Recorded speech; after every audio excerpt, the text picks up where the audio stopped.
లక్ష్మికి ఒక హాస్పిటల్‌లో ట్రీట్మెంట్ చేస్తూ ఉంటారు. ఇంకా అక్కడ ట్రీట్మెంట్ చేస్తున్న డాక్టర్, నర్స్ ఇద్దరు మాట్లాడుకుంటూ ఉంటారు.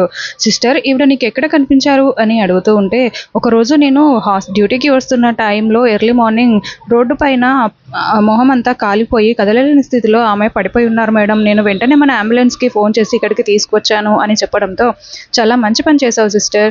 మన దగ్గర ఉన్న పేదవాళ్ళకి యూజ్ చేసే డబ్బులను బట్టే తినకి మనం ట్రీట్మెంట్ అయితే మనకు తోచినట్టుగా చేద్దాము. మనకు వీలైనట్టుగా" అని వాళ్ళిద్దరూ మాట్లాడుకుంటూ ఉంటారు.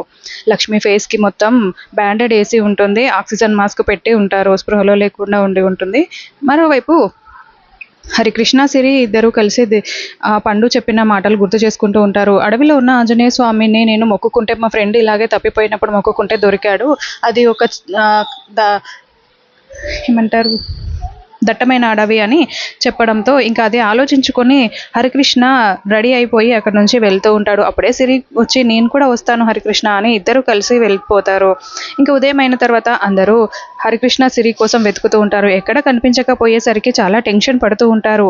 అప్పుడే అంబిక అక్కడికొచ్చి "ఆగండి, అసలు మనం సీసీ కెమెరాలు చెక్ చేస్తే తెలుస్తుంది కదా వాళ్ళు ఎక్కడికి వెళ్లారో" అని సీసీ కెమెరాలు చూడడంతో హరికృష్ణ, సిరి ఇద్దరు కలిసి ఇంటి నుండి బయటికి వెళ్ళినట్టు, ఇద్దరు చెరొక బ్యాగ్ వేసుకున్నట్టు అందులో రికార్డ్ అయి ఉంటుంది. వాడిని ఎవరినో తీసుకొచ్చి ఇంట్లో పెట్టారు. వాడే ఇప్పుడు మన పాపను కూడా తీసుకొని వెళ్ళాడు అని సహస్ర, పద్మాక్షి ఇద్దరు అరుస్తూ ఉంటారు.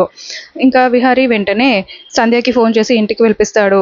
దాంతో సంధ్య ఇంటికొచ్చి "ఏమైంది విహారీ గారు" అని అడుగుతూ ఉంటే, "హరికృష్ణ, సిరి ఇద్దరు కనిపించట్లేదు సంధ్య నిన్నటి నుంచి. ఇలా మేము కెమెరాలో చూసాము. వాళ్ళు ఎక్కడికో వెళ్ళిపోయారు" అని చెప్పడంతో, "అయ్యో! ఇప్పుడు అసలే సిరి గురించి వెతుకుతూ ఉన్నాము. ఆవిడే దొరకట్లేదంటే ఇప్పుడెలా" అని ఆలోచిస్తూ ఉంటారు. మరోవైపు హరికృష్ణ, సిరి ఇద్దరు అడవిలో నడుచుకుంటూ వెళ్తూ ఉంటారు ఆంజనేయ స్వామి విగ్రహం దగ్గరికి.